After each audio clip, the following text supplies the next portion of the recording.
Welcome to the 7th episode of Mol België Season 13 recaps from Reality TV Warriors. My name is Michael Harmstone, and not joining us today is the Canadian who once told us about the time that he caught a ping pong ball in his mouth while he was in Thailand, Logan Saunders.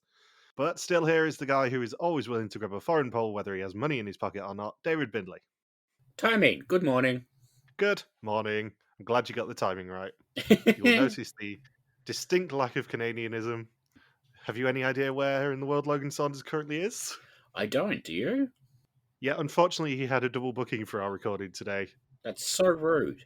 Yeah, he booked himself onto an animal husbandry course in the assumption that it would make his activities a bit more legitimate. But he got a bit of a shock when he turned up. Yeah. He has potentially, well, he's promised us that he will send us a message. We'll find out by the end of this recording whether he actually lives up to that promise. Historians is done now, so he only has to do one recording a week, and still that's too much for it.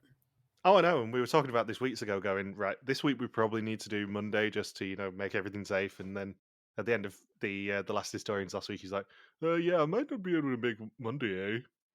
What time are we doing? I'm travelling on the Tuesday, eh? It's like, thanks, Saunders. Should have told us this ages ago, but whatever. Have you had a good week? I have. Things are sort of slowly getting back to normal after a whole bunch of weird shit at work, so that's good. Had our election on Saturday, and we did a Canada. Go us. Yep. Bad news is my ex is now an MP, so that's interesting. Ooh, fun. Yeah. It is very weird knowing you've seen like an MP's dick pics. I didn't realise that Albo was one of your exes. Not that one, thank God. How was your week? Yeah, it was certainly interesting. There's bits of it that I didn't tell you because I think when we recorded Historians on Wednesday, I sent you the picture of Van from his last puppy training, didn't I? Yes, you did. Of him smiling with his rosette because he finally graduated puppy training despite his best efforts. He's a very good boy, and he's got the thing to show for it. He's officially a very good boy now. Despite the best efforts of the little shits who were also in puppy training with him, he did somehow graduate. What I didn't tell you is that my brother was away with work last week. Mum and Dad had already booked a holiday, which means that on all day Friday and Saturday morning, I had the pleasure of looking after Van. Ah, that poor dog. Yeah, when I say pleasure, I mean having existential terror that I was going to end up killing my brother's puppy. Look, we've all been there. Yeah, luckily he was a very good boy. He just curled up at my feet as I was working on Friday, and then he decided it would be hilarious fun at 6 o'clock on Saturday morning to start howling. So I ignored him for an hour, obviously. Thought I'll take him out for a walk, and took him out for a walk first thing, like 7:15, down along a path and that, and he gets to go on an extendable lead, so he's really happy with just kind of sniffing around everywhere. We were coming back, and it was dry out, but it was early enough that there was still dew on the grass and stuff, so he's running to the top of this grassy hill right at the end of his extendable lead, and he thought it would be a jolly wheeze to keep pull me over, slip down this hill, and pull the lead out of my hand. And then he thought it'd be hilarious to just keep running all around this slippery hill that I couldn't catch him on. Good boy, Van. Yeah, we had some words at about 7:30, most of which were very sweary at him. I mean, that's what I expect from you. Yeah, and he did actually end up drawing blood. I've got a gash on my knee because of that little bastard. And as punishment, he did go back to his crate whilst I had to run home and have a shower and change all of my clothes. And before I forget as well, happy Groundhog Day to Daniel Peake. He's not been wished it for a little while, so he's feeling a bit neglected, I think. So yeah, we forgot all about it the last couple of weeks. We have. It's not like us, that. No. So previously, the final five headed for a spot of golf, while Michelle, Pedro, and Nimrod played the game. Alexi and Sarah had their own game. That is, a Game of Goose-inspired waxing challenge. Pedro was left behind at a half-dinner and disappeared, while Sarah had the opportunity to find out how the mole sabotaged the previous challenge. At a paintball game to rescue Pedro, he faced the dilemma of bankrupting the challenge to win 5 Passragen, and succeeded by bribing Nimrod and Sarah. It was all for naught, though, as Pedro became the 6th person sent packing. Jill asks us in voiceover who the mole is. For the 4 remaining people, the finale is on the horizon. Sarah is cheerful, driven, and charming, and the only one left who let the mole suitcase through in episode 1. Nimrod is thoughtful and analytical. As a banker, he knows how to handle lots of money. Alexi is young, charming, and the ideal son-in-law, but perhaps impetuous when every minute counts. Michelle is enthusiastic and a leader, but she can't be trusted in important moments. Only one of them is actually guilty, though. It kind of feels like like as nice as it was to go over the suspects, it kind of feels like after we had the puppet show last year and the Western narration the year before, this kind of felt like a little bit of a letdown. Yeah, this. I mean, I'm sure we'll talk about this in a couple of weeks' time, but there seems to be a lot less general theming this season. I know the previous two have been very high concept with their themings, but it felt more back to basics this season in terms of this sort of stuff. Which is fine, and we still got that really cool animation a few weeks ago with the Festival of Lights. But like, I don't know if this was maybe like the most interesting way to spend a minute. The other thing we haven't also mentioned this season is there's no episode titles, No, which is the first time since Vietnam there's been no episode titles. oh wow, that's been a while. Yeah, because Greece had the Alpha Het Begin and all that sort of stuff. Yeah, And then Germany had the variously German pun themed ones. And Gary Lineker as well, don't forget that one, because I ended up having to explain to Saunders who Gary Lineker was. 10 was the old old contestant quotes. 11 was movie quotes, I think. and then 12 was just quotes from the episodes. Yeah. Yeah, this season hasn't had any episode titles. Interesting. So it's day 15 in Banglamung, and they've been away so long that Alexei now needs to comb his hair, but it will take too long. And Michelle says she trusts them so much that they can each cut a bit of her bang, where it's getting a bit frayed. And after their haircuts, they head to Pattaya, a place known for its variety of sights and sounds. World famous for its ping pong shows, not that Alexei knows what one of those is.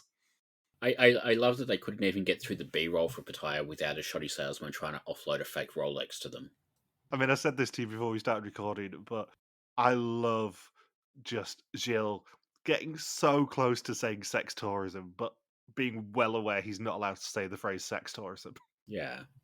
Just no other show on planet Earth could get away with flying this close to the sun with a ping pong challenge in Pattaya. I can't decide which is more surprising, Alexei not knowing what a ping pong show is, or like Nimrod knowing what a ping pong show is. Oh, Nimrod's seen some shit. Mm, There's a big difference between 25 and 24, don't forget that. yeah. When you become 25, you open the knowledge of what a ping pong show is. Is that what you're opening? And I also love the fact that I deliberately wrote the generic episode notes that we use on the audio feed Mm. to basically allude to the fact that Saunders is into ping pong shows, and it's finally actually come true. I believe the exact phrasing is, and it's trip to a land where Logan spent 6 months, not that we're allowed to talk about it. I couldn't stop laughing at this introduction when I was watching it earlier. It's just, she looks so awkward. Yeah, it's just this fucking show. Like last week and this week, I think we're back to normal. Like maybe the start of the season is probably a little bit weaker, but this challenge especially is probably the best challenge of the season, and like it's not close. Like we've had some really good challenges. Don't get me wrong, but this is like a level above what the rest of the season's been. Yeah, and both sides of this challenge are utterly insane. Yeah, Because who on earth thinks, oh, I know, we're going to send them to Thailand and make them catch 10,000 ping pong balls in an open top bus? So tonight they will be organising a ping pong show. Before that, though, the mole needs to get something from their briefcase, and each of them gets some alone time with said briefcase for the mole to be able to do that. And now the mole has what they need. Two of them will organise the ping pong show, while the other two will look for an audience. Did we ever work out what was in the case? No, I think it certainly depends on who you're tunneling on this week. I think it's fairly likely it was something to do with the bus. Whether that Yeah. was a sign for Michelle to hold up to the tourists saying, don't move, even though I'm telling you to, like Senna did last season.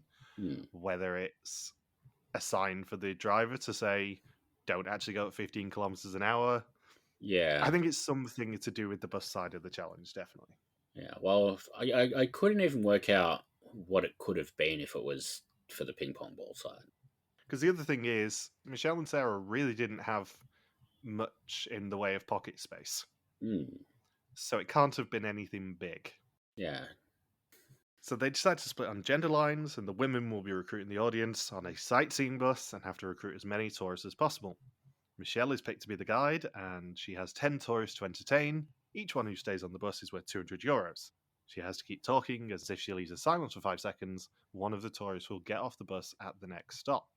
However, it doesn't matter what she says, as long as she says something. And Sarah is downstairs giving her instructions through an earpiece. The mole sabotage can't have been something to do with the boards because no one else would have seen it, is what Yeah, I'm thinking. It's much more likely, if the mole sabotage was on that side, that it's something like Michelle being able to hold up a sign to the tourists on the steps, I think. yeah. I don't think it was anything to do with the boards because like they were branded with the bus company. Like I think that's like actual information that's on the bus. Yeah. So it has to have been something like Michelle, with a sign in written in Thai saying don't get off or whatever, or even like another luggage tag that's sort of very similar but has the wrong name. But Mm. who knows? But like anything really that it could have been, probably didn't make enough of an impact for them to bother showing it in the episode, which is odd. Well, I think they didn't show it because it would make it too obvious who it was. Uh, that's a good point.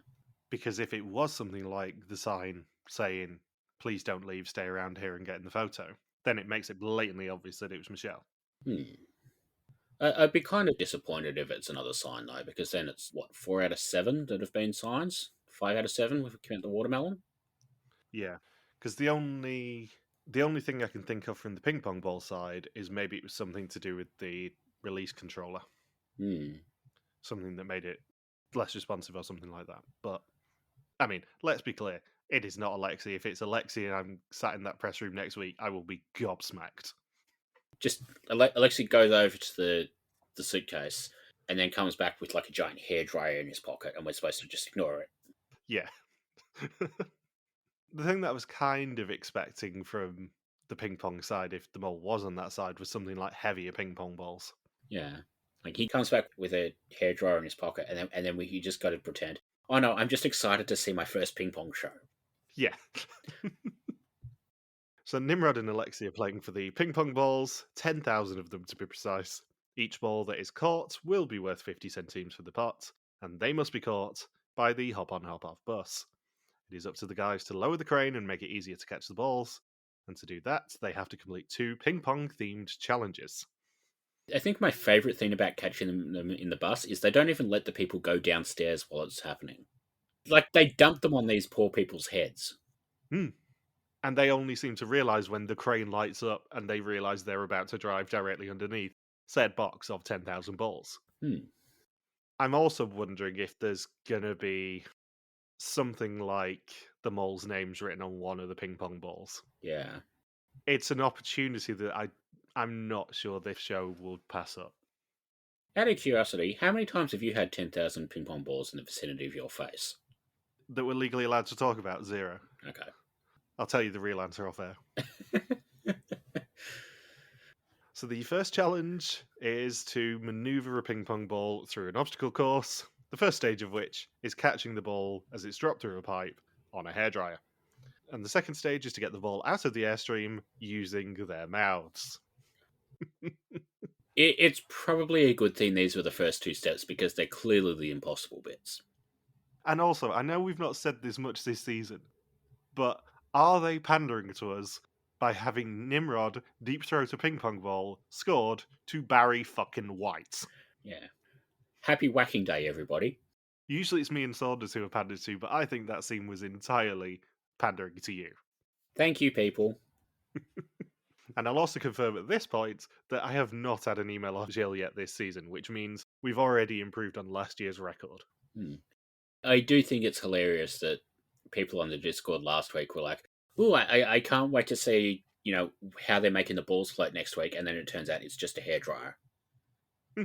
It's the most obvious way to make them float that you can actually show on family television.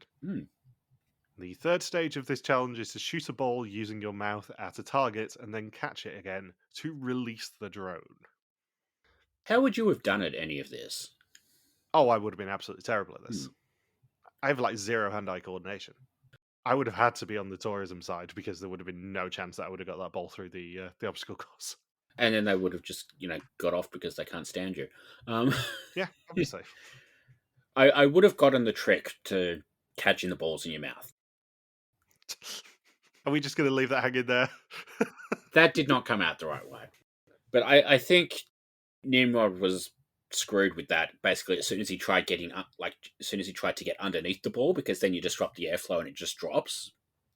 Like, you really do have to come at it from on top. None of these clips are going on your soundboard, by the way, just to be clear. Oh, thank God. Yeah, like, I think as much as it feels like, doing basically 6 different trick shots all in a row, I think there are tricks to, like, each of them that make them a little bit more manageable. There's a learning curve to the hairdryer. There's definitely a technique to catching the ping pong ball in your mouth. We saw Alexi sort of work out how to do, rebound it off the sign. And then basically the rest of it they got through in one shot, really. So, like, I think as hard as it seemed, it was doable. You just needed time to, like, practice the hard bits, and because they were at the front of the challenge, that was a lot easier to do than if you basically had to get to the end, fail, and then go through the whole course again. Try again. Yeah, I think this whole episode was very much tilted towards Jesus Christ, you've got no money, we need to give you things. Yeah, like, the bus challenge is, I think it's only like the second challenge I can ever think of where they're guaranteed to win something. Yeah.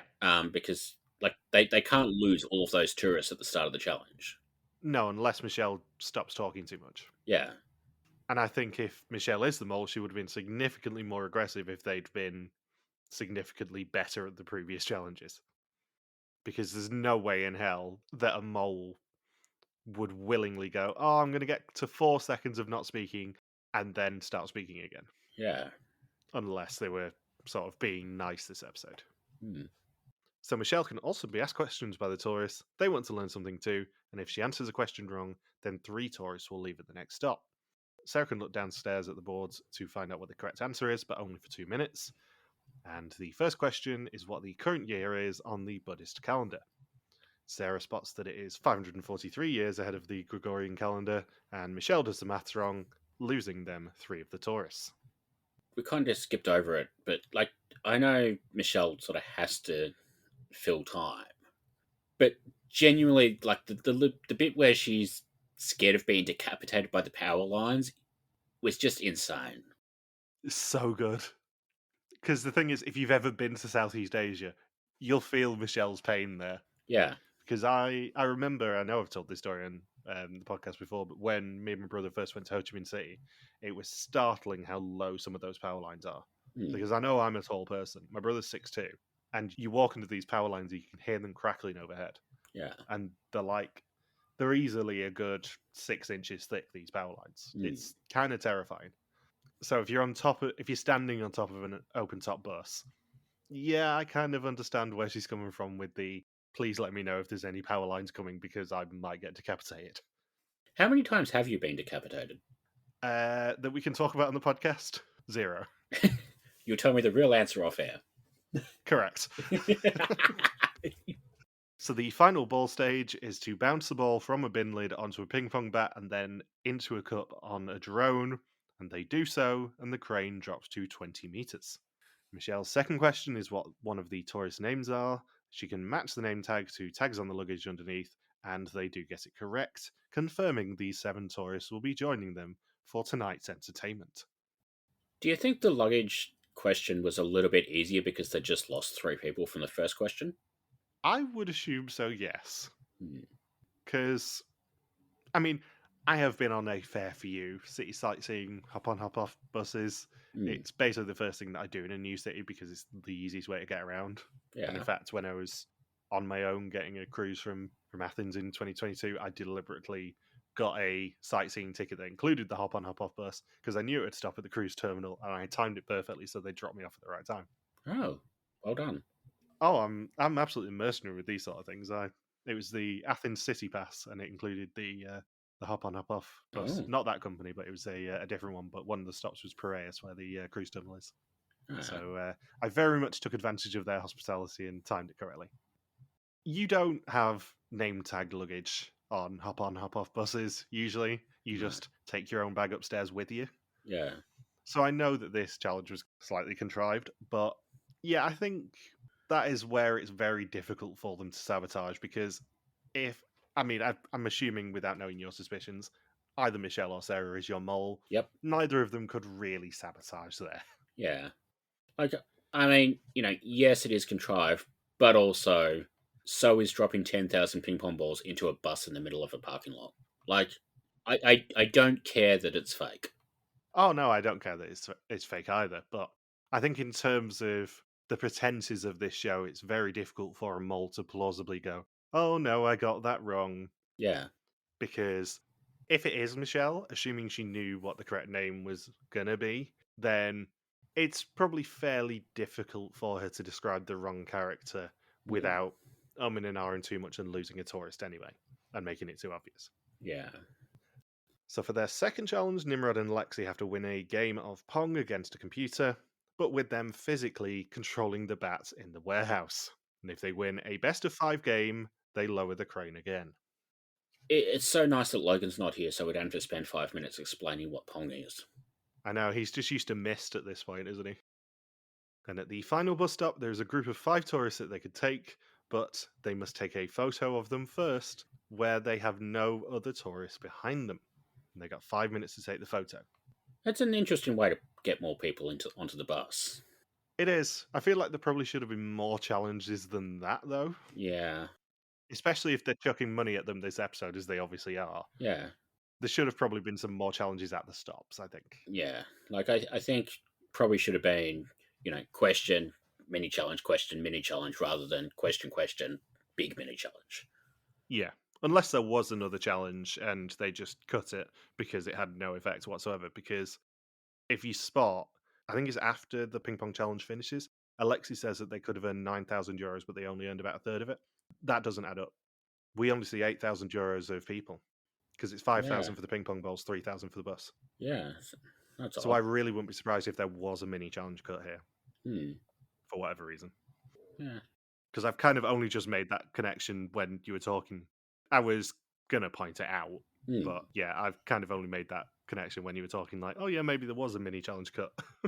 Yeah. Like, at least in this episode, there's other things going on. Like, it's not like an episode where, you've got a few really sort of mediocre challenges, like you get in some Vidim seasons, where Yeah. you can tell they're basically putting in everything they've got, and they're still having to add filler because the challenges are just too simple. The other thing I do want to point out on the sightseeing bus is it's exactly the same sightseeing bus company that was used in Cape Town for the Hans Return Challenge. I was wondering where I recognised the signage from. Yeah. The reason I know that is because, again, I've taken that sightseeing bus and it actually goes all the way past Camps Bay, where the Drunk Museum heist started, and also where the world's cheapest Hard Rock Cafe is, because that's next door to the bar they went to for the Drunk Museum heist. Again, I accidentally stumbled upon it when we were in South Africa, and I'm like, oh, I recognize this place. And then we did Historians right after, and I'm like, holy shit, I've been there. It looks like it's the same company that does the hop on hop off bus in Melbourne as well. Yeah, they're everywhere. The red city sightseeing buses. Yeah. So when Sarah does take the picture, the best one that she has still has 2 tourists in, so they don't earn any extra tourists. The Pong game gets to 2-2, but Nimrod misses the last one, meaning the crane will stay where it is. The bus then arrives with a guaranteed €1,400 of 3,000 in tourists, and with Nimrod and Lexi in control of when the box will open. The bus will drive at a steady 15 kilometers an hour, and the balls drop with a very quiet Wilhelm scream, and it is slightly too early, but earns them €1,818, and Jill rounds it up to 1,820 of 5,000 for the challenge. I just want to know which one of the balls was screaming. That's the one that got stuck under the bus. Ah. I mean, I don't want to emphasize Pattaya's reputation, but one of the main sites mentioned on City Sightseeing Pattaya's website is Rubberland, Oh, which is dedicated to, you guessed it, rubber. no way. Apparently, Thailand's the world's top rubber producer. Oh. Bounce around in there for an hour or two before hopping back on the bus. I mean, wouldn't you? Bouncing is also something that Pattaya is famous for. Mm. So he then sends them off for an evening at the market and specifically says, don't do anything seedy. And they decide to try crocodile, crickets, scorpions, and millipedes. And Alexei says that they've earned basically more than they ever have, but it was still only about a third of the maximum for that challenge. Crocodile does taste nice, though. I mean, at this point, 11 and a half years into the podcast, I'm repeating stories, but I tried a lot of random meats when I was in South Africa. Didn't try crocodile, although it was on the menu. I tried ostrich, which is very tasty. At the safari place we went to, it was basically what you have for lunch is what we found on the reserve that day. So it was a lot of antelope. Yeah, they were all very, very tasty. Yeah. There are some places in the UK that sell crocodile. I think Iceland does. Yeah. I know it's a stereotype that everything tastes like chicken, but crocodile genuinely tastes like chicken. I mean, you have a lot of crocodiles in Australia, so I'm Yeah. not surprised you kill them occasionally. Well, we got to, make some bags for all of our balls. Maybe that's how they could have saved some of the ping pong balls. Just shove them in crocodiles. Crickets, scorpions, and millipedes are not something that I ever really have a desire to try, though. Like I would try crickets, but maybe not scorpions or millipedes. Yeah. So we then get a diary of a mole, which is the mole saying, I'm happy with how today went. Okay, money was earned, but it could have been much, much more. did you get your tool from the briefcase? It was very exciting. Everyone was watching each other closely, but I don't think anyone noticed anything. Did it come in handy? I used it, but even without it, I don't think we would have won the full amount. They are sabotaging themselves. And it is the morning of day 16, and Nimrod makes some scrambled eggs, competing with Alexei to make them the best. And Nimrod wins thanks to his double-decker toast. Did he have to drop 10,000 balls into the top of his double-decker toast? Yeah, maybe that was a clue. Maybe Nimrod was the mole after all. He got a fake red screen, and he's going to come back as a surprise fourth candidate next week. I know we give this show a lot of credit for its music choices, but like the music in this sequence is just a bizarre choice. Like, because it's I assume Thai cover of Abani B, which is a song that won Eurovision in the 70s for Israel, I think. And like, I just could not work out why that particular song, because it's not really something that would stand out to Belgians. It's not really something that would stand out to Thai people. It's just a random song that happens to be a Thai cover of.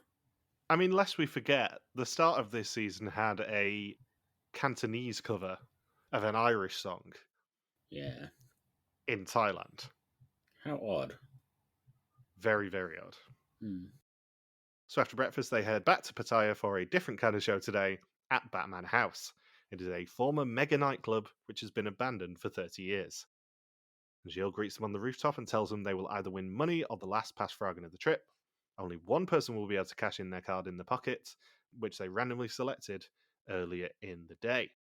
The ace in their cards is worth 5,000 euros as stakes, but they can also pick a mystery card, two of which were jokers, and the other two being 500 euros.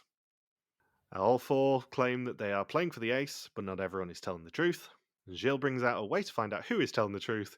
Each of them will grab a rod in their hand, going back to the ping pong show, and if they have money in their pockets, they will receive an electric shock. Those with Passfragen will feel nothing. Again, this fucking show. It's absolute filth. But it's the best kind of filth. You will win 10 Harmstone points if you can guess what kind of filth the banner is this week. Do I want 10 Harmstone points? Is it someone basically pulling their hand away after getting shocked? It is not. It is instead Nimrod trying to deep throat a ping pong ball. That's my boy. Because it was the funniest visual of the entire episode. And they all vote Sarah off, mainly because she's had so many personal advantages already. She did indeed go for a Yoker, and now gets to duel one of them for their spot in the game. It's basically Last One Laughing, but a few months before the UK version came out. So yeah, she decides to challenge Nimrod to a terrible joke duel where the person who laughs loses, and if nobody laughs, then she goes anyway.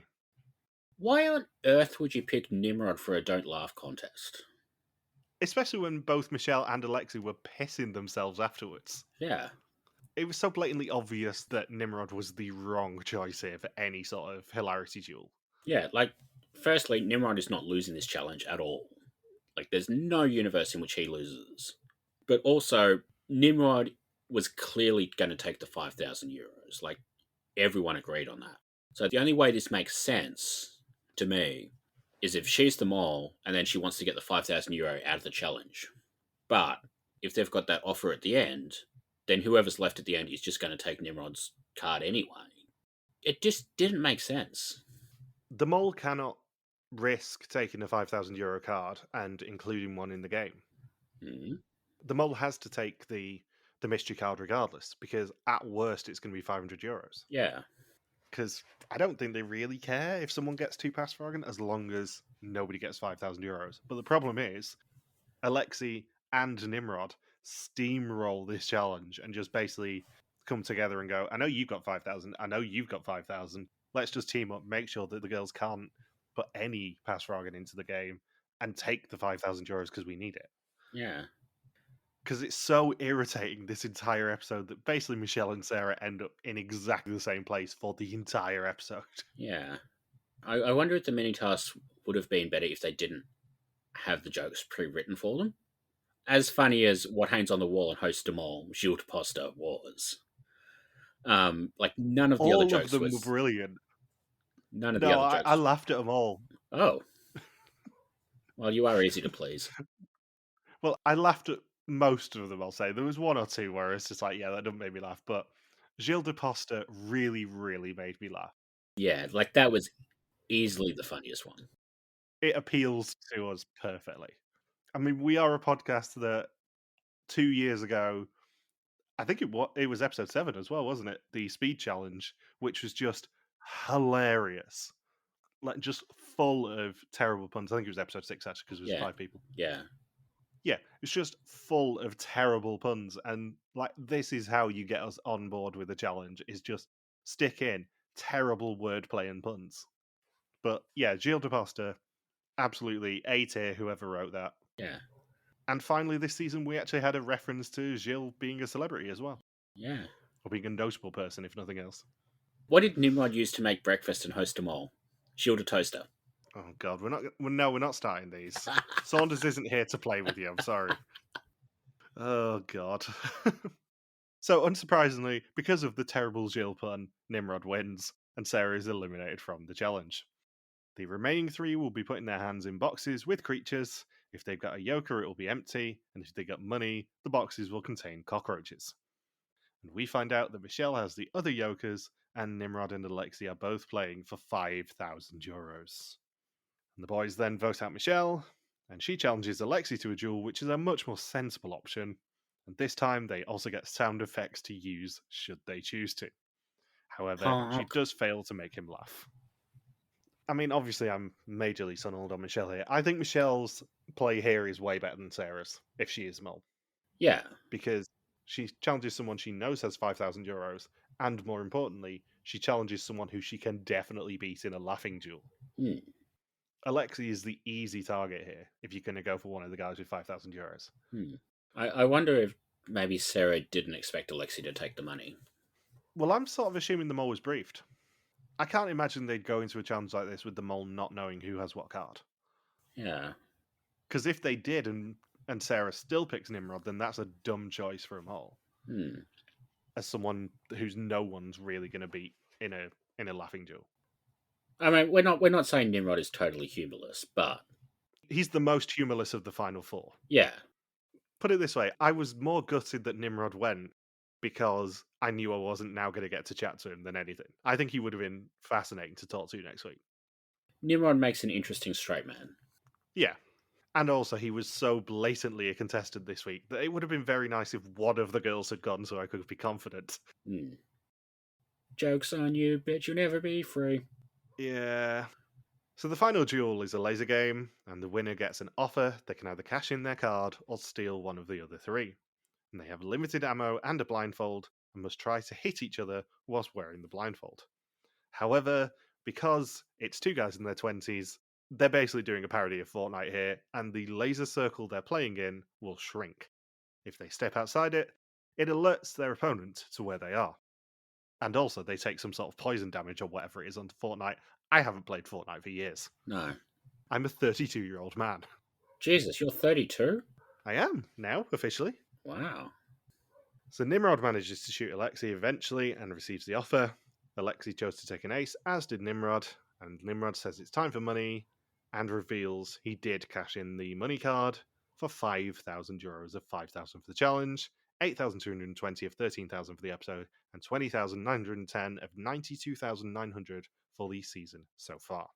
It's pretty impressive that Nimrod won, considering he was basically constantly stepping out of bounds, and then Alexei just never did. Yeah, Alexei was shooting a lot more recklessly than Nimrod was. Whereas Nimrod was very much taking his time trying to actually listen to where Alexei was and, destroy him. Yeah. So it's now time for the test. 20 questions about the identity and actions of the mole. Whoever knows least goes home except for the mole who can never go home. Whoever makes it through this test will be in the finale and get the executive privilege of speaking to me and Saunders on Sunday evening. Yeah. I'm sorry to all three of them. So am I, because I know full well that Logan is going to be fairly giddy, because he always is. I was giddy last year. I think he's going to be giddy this year. I've just got a gut feeling about it. I should do the I will destroy you moment as a daily Hilda. Yeah, you should, because you still have like 7 to come up with anyway. Yeah. We haven't talked about that yet this week, have we? We haven't, no. Your little project, your little art project. Yeah. I love how like I could be doing these as like proper face swaps. I just can't be bothered. Oh yeah, all due respect, they are fairly ropey face swaps. Yeah. So Nimrod says it might have been dumb going for the pot, but it was time to play for the group. He doesn't know whether Alexei would have made the same choice though. Sarah was surprised by Nimrod, he played it well, they were super happy as a group. Michelle chose Pass Frog, even though she said she would never take a personal advantage. Alexei says if he were the mole, he'd want a yoker and want to get to the end to keep money out. Michelle says the mole would want to take an ace, so you don't have to lie, but can just change the card at the end. Gilles says Pattaya was successful and inspired them to do great things. They finally made it tough for the mole. Now they've gone to Pattaya.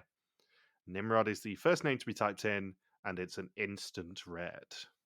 It's not often we get an instant red at Final Four, because usually they want to try and push it down to 50-50 for the dramatic climax sort of thing. Yeah, I think if Nimrod had taken the Pass Fragen, I think it would have gone down to a 50-50. Yeah.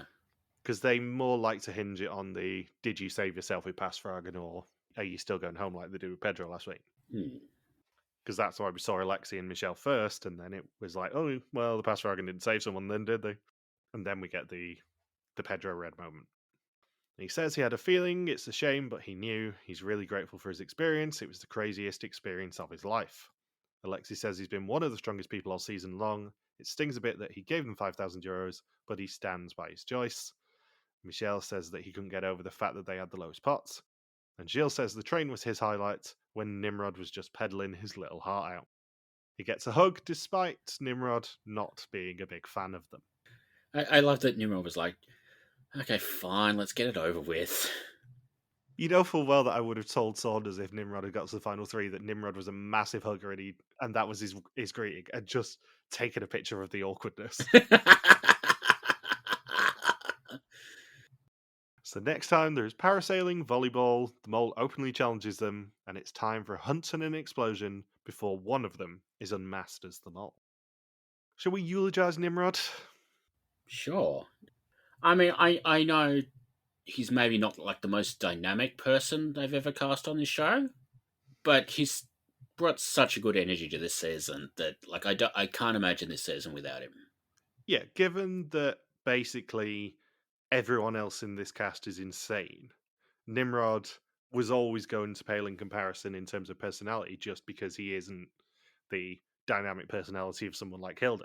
However, him being the straight man to Hilda in that car is an all-time reality TV moment because it was just utterly delightful. Yeah. That moment doesn't work if you've got Michelle in there instead of Nimrod. No, absolutely not. Or even like, Alexei or Jan. Yeah. I think Hilda and Nimrod had a very close bond that she could get away with that with him. Yeah. Whereas I don't think she would have got away with it with everyone else necessarily. No. And I also love how we're talking about Nimrod, and it's invariably gone back to Hilda because she is our favourite topic. She is. Every day is a daily Hilda. Yes, it is. I don't think this season would have been as good without Nimrod. And I know we're going to get No. into this in a couple of weeks. Like, I've really enjoyed this season. I think it's still been a very, very fun season. Is it as thematically strong as the past few? Maybe not. But it still definitely works as a television product. Yeah, like maybe it's not as strong as the last few, but like there's some challenges this season I think you could only do in Thailand. Like I like the ping pong ball thing. Even if it didn't have the sex tourism sort of undertones, I don't think they would have been able to do that challenge in Mexico and dump 10,000 avocados on people. Like I don't think that would work. No, if they got an open top bus full of tourists and dumped 10,000 avocados on them, I think there would have been lawsuits. Yeah.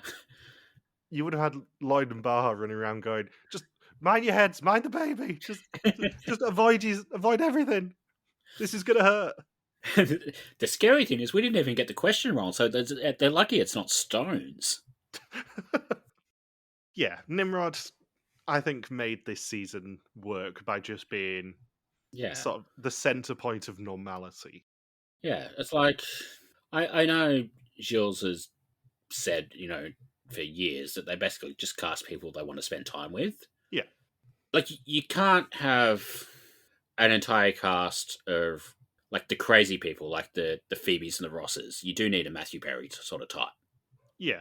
And this isn't us saying, Jill, because I know you listen to this podcast, that we don't want to see more people like Hilda. Please cast more people like Hilda. She's insane. Yes. And she's delightful. And she's everything we want in a contestant and more.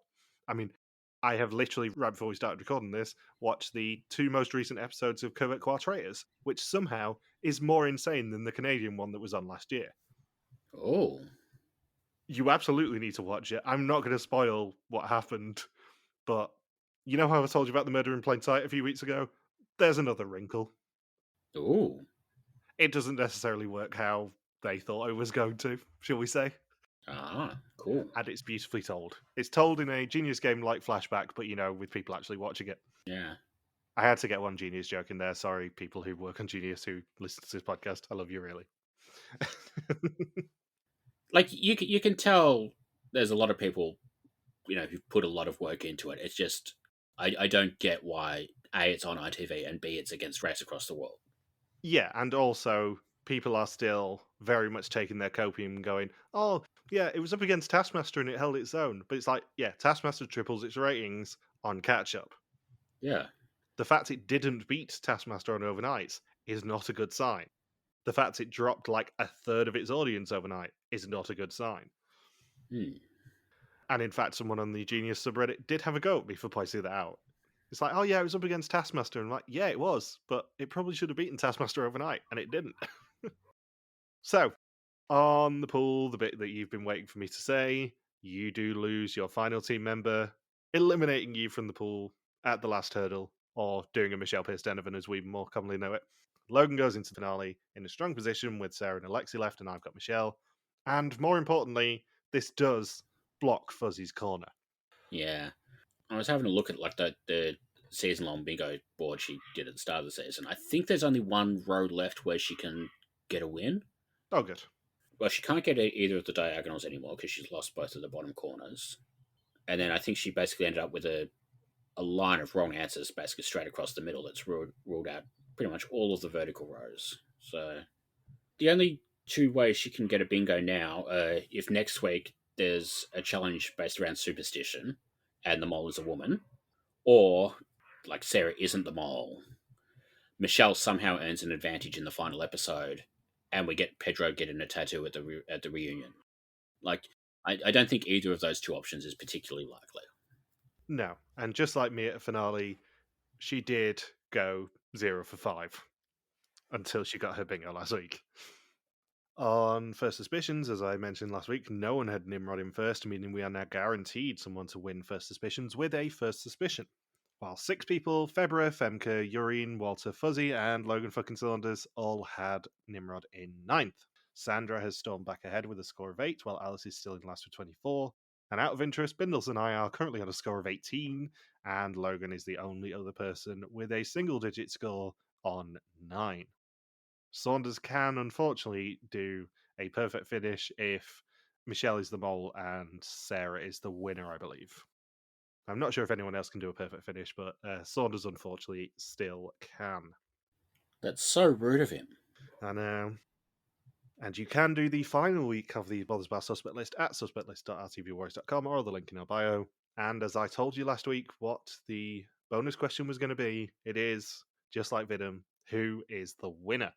And if you've not used your Yoker yet to double your score, you have to do it this week. Use it or lose it. Have you used your joke yet? I did. I used it last week because I'm a wuss and didn't want to rely on Nimrod making it to the final 3 so that I could make him the winner. And I'm glad I did. I was umming and ahhing about whether to use it last week because I did guess that the mole didn't earn any pass Ragan in the final challenge. And that basically left me with Michelle or Alexi. And I'm like, well, it isn't Alexi. So I've got a 1 in 3 chance of being right. And then I realised that I have a 1 in 3 chance of being right this week. So I might as well just back myself and do it on the one that is a Michelle answer rather than relying on me guessing who the winner's going to be correctly. Yeah. Have you used yours? Yeah, I used mine last week, I think. I've been putting it off because I have been getting Mikhail Mons by just about every single person who's gone home. I know. Point. Like, because I was on Else for a while, and then I thought I saw something that related to Hilda, and then I was on Pedro for a bit, and now I swear to God, if it's not Sarah. Saunders, out of interest, used his last week. Oh. Because as an admin of the suspect list, I can see when people use their bonuses, but obviously I can't see what anyone else's responses are. Mainly because Thomas won't let me, because he's a meanie pants. Yeah, good work, Thomas. Flanders' suspicions last week were Michelle on 40%, Sarah on 13, Nimrod on 18, and Alexi on 12. And the final 2 questions: who do we suspect, and who is going to win? I think I'm going to try saving face and say Sarah's the mole, and then Michelle, then Alexi, because either like Sarah is the mole, and I basically discounted her for half the season because I thought she wouldn't have been able to put that floor sign up with a hand bandage or whatever it was. Yeah. Or it's Michelle, and I had her second in week 1 anyway. So like either of those 2 options, I'm okay with. If it's Alexi, I think they've sort of, well, it's probably not Alexi. Let's be honest.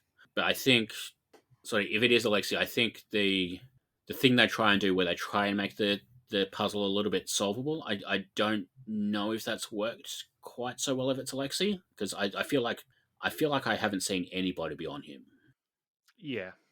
And whether that's because he's a good mole who's managed to do a whole bunch of stuff that's evaded detection, or whether they're kind of giving him like the early boot edit and he just happens to still be here. I don't know, but I can't see it being Alexi.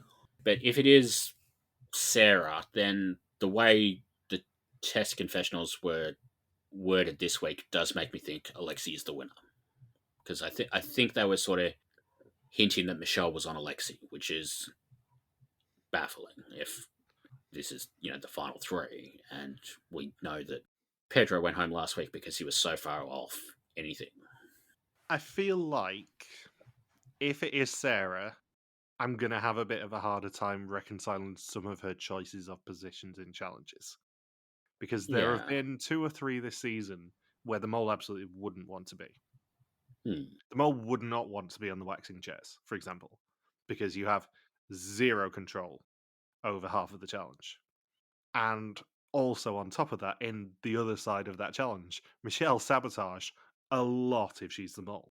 She couldn't shoot any arrows, she was constantly giving wrong answers, and fundamentally, she didn't put the ball at the end, and we saw that. And if they're sticking to the same attitude that they always do of, we want people to be able to find the mole, I feel like it is a safer bet to go Michelle, because we've seen a lot more of her not being a contestant than we have of Sarah. And stuff like, as you said at the start of the season, would Sarah have really put herself in the boxing ring if she was the mole for the risk of injury, especially on a show like this where they do occasionally have a bit of a Charlie Brown season? I'm not sure, especially knowing that the floor sign sabotage was going to be coming up, I feel like the only way she would have been able to do it is if she snuck to that hotel the day before and stuck it up herself before doing the boxing challenge, which wasn't going to happen. So I feel like it is a safer bet, as much as I really don't want to be blinded, as I always am on Belgian Mole finales when I attend it. I think it's a safer bet for me to say Michelle, Sarah, Alexi than to say Sarah. Yeah. And I think Sarah's probably the winner. Because I don't know how much faith you can put in the Who Suspects Who confessionals as well. Yeah. They're usually fairly misleading. And I feel like if we don't see any blatant suspicions from Sarah and Alexi, I feel like they're both on the same person and they're both on Michelle. And I would be baffled if Alexi does end up being the winner because, as you said, he's had no edit whatsoever. Although, thinking back to the being charged by Buffalo scene, we saw Alexi. Alexi was there and said what he'd do with the money. I think Sarah did as well, didn't she? I think it was those two and else. I think so. I'd have to double check. Because didn't Sarah say that she'd buy a yacht? And I took the piss out of. Someone I took did. the piss out of her saying, "What do you think the budget of the show is?" And then we immediately had someone say they wanted to go to space. Yeah, I think Elle said she wanted to go to space. Yeah, Alexi said he wanted to go to Thailand and he'd achieved his dream regardless of the money. Sarah said she wanted to go and she wanted to buy a yacht, and Elle said she wanted to go to space, I think. And I think it's very interesting if Michelle is the mole that we see what both the winner and the loser would have done with the money potentially. But my gut instinct, knowing that I'm invariably wrong because I'm always wrong when I go to a finale, and I can't shake the fact that I really wanted Michelle or Sarah to go this week so I could be confident, I think I'm saying Michelle mole, Sarah winner, Alexa loser. Yeah. I will say, as good as this season has been, I think we kind of have a less interesting final three than most seasons. Yeah, because if you think who the previous three who've gone home are, it's Pedro, Hilda, and Nimrod. Yeah. Imagine that final three. Like, even, people like Els and Risiana. Like, I think there's been a lot of, really fun characters this season. But with Alexi sort of not really getting much of an edit. And even, Michelle basically being hidden for half the season as well. Maybe a little bit less so Sarah, because she, had stuff early on and then sort of faded away for a couple of weeks and then came back. But I kind of don't get why this final three sort of has been edited the way they have been. Yeah. I think for me as well, I can't shake the reason that I suspected Michelle as my real first suspicion in week one before you corrupted me with else. You're welcome, everybody. Is in the trailer, we saw that scene from the boat where she dumps the noodles all over else. And I can't shake the feeling that in a season of misfortune, they would be blatant enough to go in the reunion. Oh, by the way, yeah, we literally showed you the mole sabotaging in episode 1, but in the pre-season trailer. Like, why didn't you realize this? I cannot shake the feeling that that is the sort of dumb shit that they would do to try and fool us. Because they want us to find who the mole is. Yeah. Having said that, this is also the sort of show that if they were going to do that, they would have taken the opportunity to make a banker named Nimrod the mole. Yeah, true. Knowing this show as we do, and being a complete failure at guessing on this show as I am, and to be fair, as you are, you are very much tarred with the same brush after last season. Yep. I can't help but feel like they want us to find who the mole is, and they've shown so much of Michelle potentially sabotaging, regardless of the briefcase, because I'm ignoring the briefcase, it's smoke and mirrors. Regardless of the briefcase, they've shown us so much of Michelle sabotaging that I just cannot shake the feeling that it's probably her. Yeah. And Saunders' suspicions, of course, other than Nadja, because he's always suspicious of Nadja, is Halle Berry. Damn it, Nadia. And has Saunders sent me any voice notes that he promised he would? Has he heck? So if he sends it by the time that this episode gets edited, I will include it. But if not, then you'll just get a few seconds of blank air right now. No, he didn't. Obviously. Anything else you want to say about this episode? It was a fun one. It was. It was probably the most fun episode of the season, I think. Yeah, like I think maybe Hilda in the taxi is still the best moment, but Hmm. I think this is really the only episode of the season where every challenge has been a banger. Yeah, I agree. Like we've had some that didn't quite work, like the radio quiz, like the durian hike, but this episode, the tourist thing worked, the ping pong thing worked, the cards worked, even though maybe not as well as they were hoping. It was a very strong episode, and it like feels like we're ending on a high.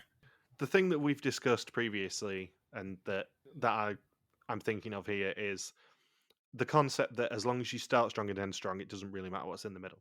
This Yeah. season started strong with that opening episode because it was a fantastic premiere. It's ending Mm. strong with these past couple of episodes. I'm not Yeah. sure the middle of the season really matters as much. No. The final bit of admin that I do need to mention, as is traditional on the pre-finale episode, is of course Saunders and I will be at the finale on Sunday. Keep an eye on our social media for various updates. We will inevitably do videos. It's meant to be fairly warm in Antwerp, so you'll probably get to see my shirt earlier than you normally would have. Obviously, if you have any questions for the final three or for Pepper Bear's Yield Acosta, please send them in on social media. It saves me and Saunders having to do any sort of ad-libbing, because you know how awkward the ad-libbing ends up being. Yes, I do. I have to listen to you every week. Yeah.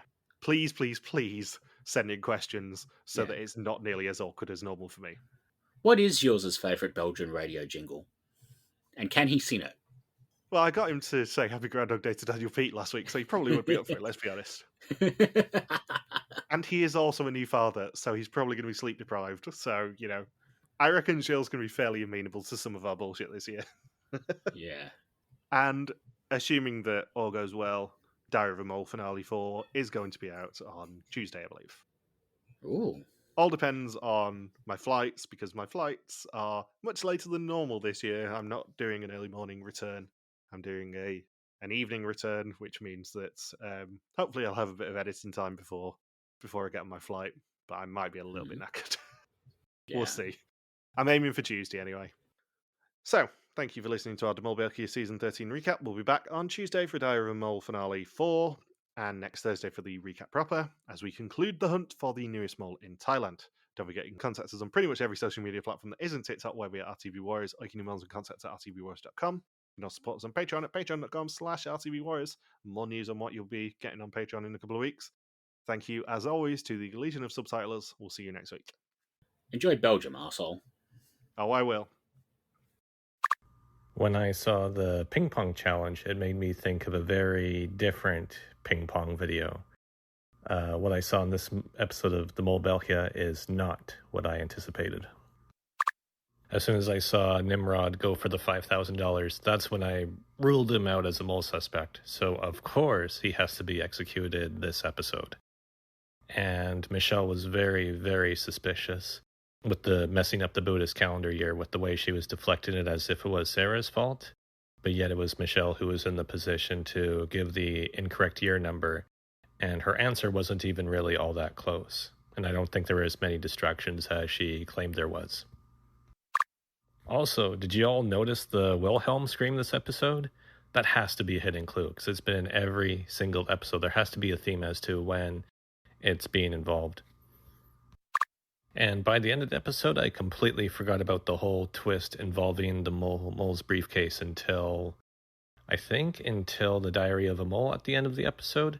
I still have mixed feelings about the whole mole's briefcase twist, because when I think back on what we've seen for pretty much the whole season now, the mole's briefcase twist is not really what stands out about the season. And that's not necessarily to say it's a bad twist. It just isn't the central theme as you would think for what was supposed to be the whole centerpiece to the whole season. Oh, and my suspect list is as follows: Michelle number 1, Sarah number 2, Alexei number 3, Nimrod was 4th, but of course that's irrelevant now. And I project the mole is Michelle, Alexei will be the winner, and Sarah is the loser. And if one of the two women is the mole, then whoever is left over is one of the very, very few one of the few female mole candidates to make the finale in quite a long time. I think since the Germany season. Does that sound right?